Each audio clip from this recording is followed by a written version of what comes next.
ಮನೆ ಅಡುಗೆಗೆ ಸುಸ್ವಾಗತ. ಇಂದಿರಾ ಮನೆ ಅಡುಗೆಯಲ್ಲಿ ಇವತ್ತು ನಾನು ಮಶ್ರೂಮ್ ಬಿರಿಯಾನಿ ಮಾಡ್ತಾ ಇದ್ದೀನಿ. ಇದನ್ನ ಮಶ್ರೂಮ್ ಪಲಾವ್ ಅಂತ ಕೂಡ ಕರೀತಾರೆ. ಇದನ್ನ ಹೇಗೆ ಮಾಡೋದು ಅಂತ ಇವಾಗ ನಾವು ನೋಡ್ಕೊಳ್ಳೋಣ.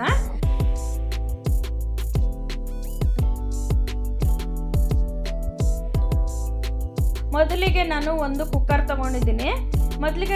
ಕುಕ್ಕರ್ ತಗೊಂಡು ಅದಕ್ಕೆ 4 ಸ್ಪೂನ್ ದೊಡ್ಡ ಸ್ಪೂನು 4 ಸ್ಪೂನ್ ಎಣ್ಣೆ ಹಾಕ್ಕೊಳ್ತಾ ಇದ್ದೀನಿ. 4 ಸ್ಪೂನ್ ಎಣ್ಣೆ ಹಾಕಿದ್ಮೇಲೆ 2 ಸ್ಪೂನ್ ತುಪ್ಪ ಹಾಕ್ಕೊಳ್ತಾ ಇದ್ದೀನಿ. 2 ಸ್ಪೂನ್ ತುಪ್ಪ ಹಾಕ್ಕೊಂಡು 2 ಸ್ಪೂನ್ ತುಪ್ಪ ಹಾಕಿದ್ಮೇಲೆ ನಾನು ದೊಡ್ಡ ಸೈಜಿಂದ 2 ಈರುಳ್ಳಿನ ಸಣ್ಣದಾಗಿ ಪೊಡಿಯಾಗಿ ಕಟ್ ಮಾಡಿ ಹಾಕ್ಕೊಂಡಿದ್ದೀನಿ. ಈರುಳ್ಳಿ ಸ್ವಲ್ಪ ಚೆನ್ನಾಗಿ ಫ್ರೈ ಆದಮೇಲೆ ನೋಡಿ ಸ್ವಲ್ಪ ಕಸ್ತೂರಿ ಮೆಥಿ ಹಾಕ್ತಾ ಇದ್ದೀನಿ. ಮನೆಯಲ್ಲೇ ಮಾಡಿರೋದು ಇದು ನೋಡಿ. ಇವಾಗ ಮನೆಯಲ್ಲೇ ಮಾಡಿರೋಂಥ ಬಿರಿಯಾನಿ ಮಸಾಲೆನೂ ಕೂಡ ಒಂದು ಅರ್ಧ ಸ್ಪೂನ್ ಹಾಕ್ಕೊಳ್ತಾ ಇದ್ದೀನಿ. ಬಿರಿಯಾನಿ ಮಸಾಲೆ ಮತ್ತೊಂದು ಸರಿ ಮಾಡಿ ತೋರಿಸ್ತೀನಿ ವಿಡಿಯೋದಲ್ಲಿ ನೋಡಿ. ಇವಾಗ ಸ್ವಲ್ಪ ಚೆನ್ನಾಗಿ ಈರುಳ್ಳಿ ಫ್ರೈ ಆಗಿದೆ, ಕಲರ್ ಚೇಂಜ್ ಆಗೋ ತನಕ. ಇವಾಗ ಅರ್ಧ ಸ್ಪೂನ್ ಅರಿಶಿನ ಪುಡಿ ಹಾಕ್ಕೊಂಡಿದ್ದೀನಿ. ಅರಿಶಿನ ಪುಡಿ ಹಾಕ್ಕೊಂಡ್ಮೇಲೆ ಸ್ವಲ್ಪ ಚೆನ್ನಾಗಿ ತಿರುಗಿಸ್ಕೊಂಡಾದ್ಮೇಲೆ 2 ಸ್ಪೂನ್ ಶುಂಠಿ ಬೆಳ್ಳುಳ್ಳಿ ಪೇಸ್ಟ್ ಹಾಕ್ಕೊಳ್ಳೋಣ. 2 ಸ್ಪೂನ್ ಶುಂಠಿ ಬೆಳ್ಳುಳ್ಳಿ ಪೇಸ್ಟ್ ಹಾಕಿದ್ಮೇಲೆ ಒಂದು ಅರ್ಧ ಇಡೀ ಪುದೀನ ಹಾಕ್ಕೊಂಡಿದ್ದೀನಿ. ಪುದೀನ ಹಾಕ್ಕೊಂಡು ಹಸಿ ವಾಸನೆ ಹೋಗೋ ತನಕ ತಿರುಗಿಸ್ಕೊಂಡಾದ್ಮೇಲೆ ದೊಡ್ಡ ಸೈಜಿಂದ 2 ಆಪಲ್ ಟೊಮೆಟೊನ ನಾನು ಕಟ್ ಮಾಡಿ ಹಾಕ್ಕೊಂಡಿದ್ದೀನಿ. ಟೊಮೆಟೊ ಮೆತ್ತಗಾಗೋ ತನಕ ತಿರುಗಿಸ್ಕೊಳ್ಳೋಣ.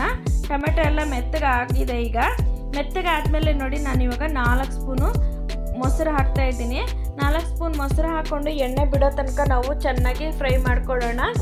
ಎಣ್ಣೆ ಬಿಡೋ ತನಕ ಚೆನ್ನಾಗಿ ಫ್ರೈ ಮಾಡಿಕೊಂಡು ನೋಡಿ ಚೆನ್ನಾಗಿ ಎಣ್ಣೆ ಬಿಡ್ತಾ ಇದೆ. ಇವಾಗ ನಾವು ಅದಕ್ಕೆ ಒಂದು 4 ಹಸಿಮೆಣ್ಸಿನ್ಕಾಯಿ ಹಾಕ್ತಾ ಇದ್ದೀನಿ. ಇದನ್ನು ಈರುಳ್ಳಿ ಹಾಕುವಾಗಲೇ ಹಾಕ್ಕೊಳ್ಳಿ, ನಾನು ಮರ್ತೋಗಿದ್ದೆ, ಅದಕ್ಕೋಸ್ಕರ ಇವಾಗ ಹಾಕ್ತಾ ಇದ್ದೀನಿ. ನಾನು ಇದು ಚೆನ್ನಾಗಿ ಫ್ರೈ ಆದಮೇಲೆ ನಾನು ದೊಡ್ಡದು ಆಲೂಗಡ್ಡೆನ ಸಣ್ಣದಾಗಿ ಪೊಡಿಯಾಗಿ ಸಿಪ್ಪೆ ತೆಗೆದು ಕಟ್ ಮಾಡಿ ಹಾಕ್ಕೊಂಡಿದ್ದೀನಿ. ನಾನು ಇವಾಗ 200 ಗ್ರಾಮ್ ಮಶ್ರೂಮ್ನ 3-4 ಸರಿ ತೊಳೆದು ಹಾಕ್ಕೊಂಡಿದ್ದೀನಿ. ತೊಳೆದು ಹಾಕಿದ್ಮೇಲೆ 1 ಸ್ಪೂನು ಖಾರದ ಪುಡಿ ಹಾಕ್ತಾ ಇದ್ದೀನಿ. 1 ಸ್ಪೂನ್ ಧನಿಯಾ ಪುಡಿ ಹಾಕಿದ್ದೀನಿ. ಧನಿಯಾ ಪುಡಿ ಖಾರದ ಪುಡಿ ಹಾಕಿದ್ಮೇಲೆ ಸ್ವಲ್ಪ ಎಣ್ಣೆ ಬಿಡೋ ತನಕ ನಾವು ಚೆನ್ನಾಗಿ ಫ್ರೈ ಮಾಡ್ಕೊಳ್ಳೋಣ. ಇವಾಗ 1 ಇಡಿ ಕೊತ್ತಂಬರಿ ಹಾಕಿದ್ದೀನಿ.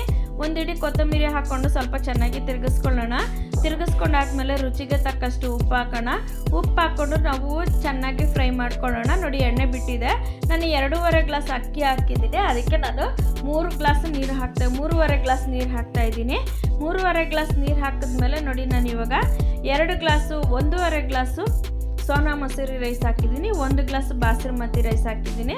ನೀರು ಚೆನ್ನಾಗಿ ಕುದೀತಾ ಇದೆ. ಇವಾಗ ನೋಡಿ ಇವಾಗ ಅಕ್ಕಿನ ಒಂದು ಅರ್ಧ ಗಂಟೆ ನೆನೆಸಿರೋ ಅಕ್ಕಿನ ಇವಾಗ ಫಿಲ್ಟ್ರ್ ಮಾಡಿಕೊಂಡು ಕ್ಲೀನಾಗಿ ನೀರಿಲ್ಲದೆ ಇರೋ ಥರ ನಾವು ಕುದಿಯೋ ನೀರಿಗೆ ಹಾಕ್ಕೊಂಡು ಚೆನ್ನಾಗಿ ಸ್ವಲ್ಪ ತಿರುಗಿಸ್ಕೊಂಡು ಇವಾಗ ಉಪ್ಪು ಖಾರ ನೋಡ್ಕೊಳ್ಳೋಣ. ಉಪ್ಪು ಒಂಚೂರು ಮುಂದೆ ಇದ್ದಾಗ ಉಪ್ಪು ಕರೆಕ್ಟಾಗಿರುತ್ತೆ ಅಂತೇಳಿ ಅನ್ನಕ್ಕೆಲ್ಲ ಸೇರಿ ಕರೆಕ್ಟಾಗಿರುತ್ತೆ.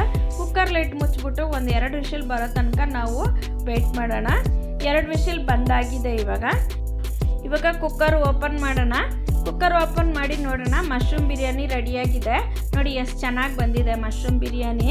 ಸ್ವಲ್ಪ ಕೂಡ ಇದಾಗದೆ ಉದುರಾಗಿ ಚೆನ್ನಾಗಿ ಬಂದಿದೆ. ಮಸಾಲೆ ಎಲ್ಲ ಫುಲ್ಲು ಎಲ್ಲ ನೋಡಿ ಕೆಳಗಡೆ ಎಲ್ಲ ಮಸಾಲೆ, ಬರೀ ರೈಸು ಸರಿಯಾಗಿ ಮಸಾಲೆ ಇರೋದಿಲ್ಲ. ಅದಕ್ಕಾಗಿ ಚೆನ್ನಾಗಿ ತಿರುಗಿಸ್ಕೊಳ್ಳೋಣ. ನಿಧಾನಕ್ಕೆ ತಿರುಗಿಸ್ಕೊಬೇಕು, ರೈಸ್ ಹೊಡೆದೋಗ್ಬಿಡುತ್ತೆ. ನೋಡಿ ಇವಾಗ ಮಶ್ರೂಮ್ ಬಿರಿಯಾನಿ ರೆಡಿಯಾಗಿದೆ. ನೀವು ನೋಡಿ ಮನೇಲಿ ಮಾಡಿ ನೋಡಿ, ಕಮೆಂಟ್ ಬಾಕ್ಸಲ್ಲಿ ತಿಳಿಸಿ ನಮಗೆ ಹೇಗೆ ಅನ್ನಿಸ್ತು ಅಂತೇಳಿ ನೀವು ಕಮೆಂಟ್ ಮಾಡಿ. ನಮಗೆ ಸಬ್ಸ್ಕ್ರೈಬ್ ಮಾಡೋದನ್ನು ಮರಿಬೇಡಿ. ಬೆಲ್ ಬಟನ್ ಒತ್ತೋದನ್ನು ಮರಿಬೇಡಿ. ನಮ್ಮ ವಿಡಿಯೋನ ಸ್ಕಿಪ್ ಮಾಡದೆ ನೋಡಿದ್ದಕ್ಕಾಗಿ ಧನ್ಯವಾದಗಳು ವೀಕ್ಷಕರೇ. ತುಂಬ ಧನ್ಯವಾದಗಳು. ನಮಸ್ಕಾರ.